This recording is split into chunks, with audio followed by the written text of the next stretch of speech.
Hi යාළුවනි, ජීවිතයේ පටන් ගන්න අවුරුදු 40 කියලා තියෙනවානේ අපේ මුතුන් මිත්තන්. ඒක ඇත්තද? ඔව්. ඒක නිකන් කියපු එකක් නෙමේ. ඒකෙන් තියෙනවා ලොකු රහසක්. ඒ රහස මොනවද? ජීවිතේ ඇත්තටම අවුරුදු 40න් පටන් ගන්නවා කියන්නෙන් අදහස් මොනවද? අපි බලමුද මේ වීඩියෝ එකකින්. කවුරු හරි සබ්ස්ක්‍රයිබ් කරලා නැත්නම් වහාම සබ්ස්ක්‍රයිබ් කරන්න. ඔයාගේ ජීවිතේට ඉතාම වටින දෙයක් අපි කියලා දෙනවා මේ channel එකකින්. හරි. දැන් එහි දන්නවද ජීවිතය 40න් පටන් ගන්නවා කියලා කියන්නේ?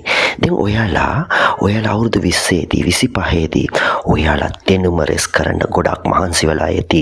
ඔයාලගේ ජීවිතයේදී අවශ්‍ය වෙන දෙනුම වෙනුවෙන් ඒකට පහළ කාලයේදී කියන ඉස්කෝලේ යන කාලයේදී ඒ දෙනුම හින්දා ඔයාලා ගොඩක් මහන්සි වෙලා ඇති නේද? ඉස්කෝලේ ගිහිලා. ඉන්පසු අවුරුදු 35 වෙනකොට මොනවද ඔයාලා කරේ? ඔයාලගේ රස්සාව වෙනුවෙන් රස්සාවේ ගොඩාක් දේවල් ඉගෙන ගන්න ඕනේ. ඒ නිසා මහන්සි වෙලා ඇති නේද?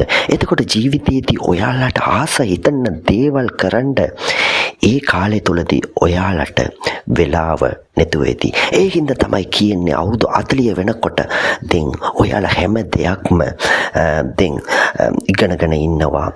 ගොඩාක් අත්දැකීම් රැස් කරලා ඉන්නවා. එතකොට ජීවිතය පටන් ගන්න පුළුවන් නේද? දැන් ජීවිතේට අත්‍යවශ්‍ය දෙනුම් ටිකකුයි අත්‍යවශ්‍ය පළපුරුදු ටිකකුයි ඔයා ගාව තියෙනවා අවුරුදු 40 වෙනකොට. ඒ හින්දා තමයි අපේ මුතුන් මිත්තන් නිකන් නෙමේ කිව්වේ අවුරුදු 40න් ජීවිතේ පටන් ගන්නවා කියලා.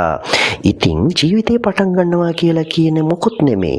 අපිට ආසයිතන්න අපි යටසිතට අපි මේක කරොත් අපි මේ වගේ පුද්ගලයෙක් වෙනවා. මම සතුටටපත් වෙනවා. අනිත් කට්ටියටත් මට සතුට ලබා දෙන්න පුළුවන් කියලා ඔයාලගේ යටසිත තියෙන ඒ දෙඩි ආසාව ඉටු කිරීම තමයි සිදු වෙන්නේ. ඒක තමයි ජීවත් වෙනවා කියලා කියන්නේ.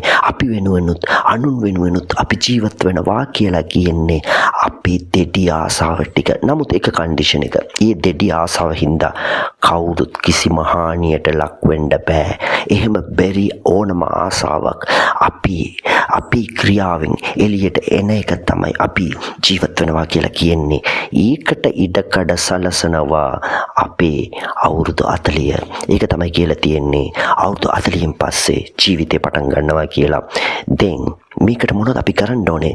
කොහොමද මේක හඳුනා ගන්න ඕනේ කියලා බලමු. පළවෙනියට දැන් ඔයාලා අවුරුදු 40 දක්වා ජීවත් වුණා කියමුකෝ. දැන් අවුරුදු 35 ඔයාලට 40 ලං වෙනවා. එතකොට 40න් පස්සේ තව අවුරුදු 40ක් ජීවත් වෙනවා කියලා බොහෝ විට ජීවත් වෙනවා. අවම අවුරුදු 80ක්වත් අපි ජීවත් වෙනවානේ. ඒ අවුරුදු 40ම අපි කාටවත් කරදරයක් නැතුව ජීවත් වෙන්න ඕන නම් අපේ අන්තිම කාලයේදී අපි සතුටටපත් වෙලා මරණයටත් මුහුණ දෙන්න අපිට පුළුවන්. කොච්චර සුන්දරයිද ජීවිතේ. ඒක අපේ අතින් තමයි තියෙන්නේ. මොනවද අපි කරගන්න ඕනේ? ඉස්සල්ලාම ඔයාලා හඳුනා ගන්න ඕනේ මෙව්ව ටික. ඔයාලා උදේම නැගිටිනකොට බලන්න ඔයාට මොනවද තියෙන්නේ? මම මෙහෙම කරොත්, මම මේ විදියට හිටියොත්, මම මේ විදියට සේවාවක් කරොත් මම සතුටටපත් වෙනවා කියලා උදේම ඔයාගේ යටසිත ඔයාට කියනවා. හැමදාම කියනවා. අනිත් එක ඔයාගේ ඉලක්කය තෝරා ගන්න පුළුවන් ඕකෙන්. ඉලක්කය කියලා කියන්නේ නිකම් නෙමේ. ඒක ඔයා මෙච්චර කල් හිතාගෙන හිටියේ මම මෙහෙම එකක් කරොත් මට මෙහෙම එකක් කරන්න පුළුවන් නම් මම මේ විදියට ඉන්න පුළුවන් නම් මට සතුටුයි. සමහර අයට මේක සෝෂියල් සර්විස් කියලා කියන. ඒ කියන්නේ මේ සමාජයට සේවාවක් කිරීම සතුටක් දෙනවා. සමහර අයට තමන්ගේ පාඩුවෙන් ඉන්න එක සතුටක් දෙනවා.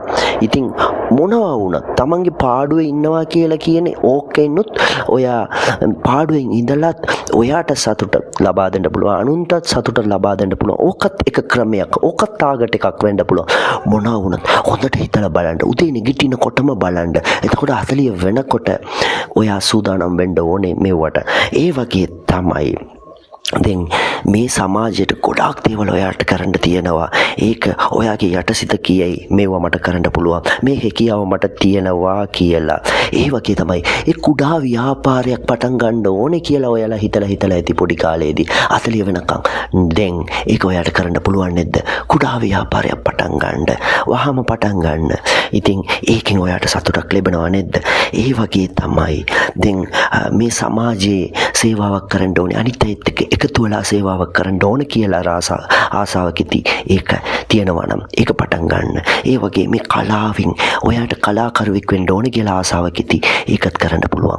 අනිත් එක ඔයාගේ ෆිසික් එක, ඒ කියන්නේ ඔයාගේ අපියරන්ස්, ඔයාගේ පෙනුම තවදුරටත් එක්සර්සයිස් කරලා තවදුරටත් ලස්සන වෙන්න ඕන කියලා ආසාව. ඒ ලස්සන පෙනුමට විතරක් නෙමෙයි, ඔයා හරි හෙල්ති විදියට ඉන්න ඕන කියලා ඔයාලට ආසාවක් ඒක කරගන්න. ඉතින් 40න් පස්සේ ලස්සන වෙන්න එපා කියලා ගොඩක් අය හිතන එක wrong. 40න් පස්සේ තමයි අපි ලස්සන වෙන්න ඕනේ, අපිට ලස්සන වෙන්න පුළුවන්. ඒකට ටාගට් එකක් කරගන්න. මේකෙන් ඕනම එකක් දෙකක් තුනක් වෙන්නත් පුළුවන්. ඔයාලගේ ටාගට් එකක් කරගන්න. ඉතින් ටාගට් එකක් ඔයාලට එනවා 40 වෙනකොට. ඒ දන්නවද? ඔයාලා දෙනුමයි පළපුරුදයි රෙස් කරලා ඉවරයි. දැන් 40 වෙනකොට ඔයාලට ටාගට් එකක් එනවා. ඒක හඳුනා ගන්න එක විතරයි ඔයාලට තියෙන්නේ. එතකොට ඔයාලගේ ජීවිතේ යනවා අර්ථවත් වෙනවා. ජීවිතය අර්ථවත් වෙනවා කියලා කියන්නේ සතුටයි. ජීවිතේ ලෙඩ රෝග අඩු වෙනවා. නැත්නම් නැති වෙනවා. මරණය දක්වා ඔයාගේ පෙනුමත් හොඳ වෙනවා. ඔයාගේ හදවතත් පිරිසුදු වෙනවා. සමාජයටත් යම් කිසි දෙයක් ලැබෙනවා. හැම දෙයක්ම හරියට වෙනවා. එතකොට මරණයට බය කියන එක නැති වෙනවා. මරණය ලස්සනට මුහුණ දෙන්න පුළුවන්. ඒ දන්නවද? මරණය කියලා කියන්නේ ජීවිතේ එන්ඩ් එකක් නැත, අවසානයක් නෙමෙයි. ඔයා කරපු දේවල්, හොඳ දේවල් ඔයා නැති වුණාට පස්සෙත් මේ සමාජයේ, මේ ලෝකේ යහපත් කරයි කියන්නේ ඒ විශ්වාසයත් එක්කම අවුරුදු 40න් පස්සේ ජීවිතේ පටන් ගන්න පුළුවන් නේද යාළුවනි? ඒ හින්දා දෙඩි විශ්වාසයක් ඇති කරගන්න. ජීවිතේ ඇත්තටම 40න් පස්සේ පටන් ගන්න පුළුවන්.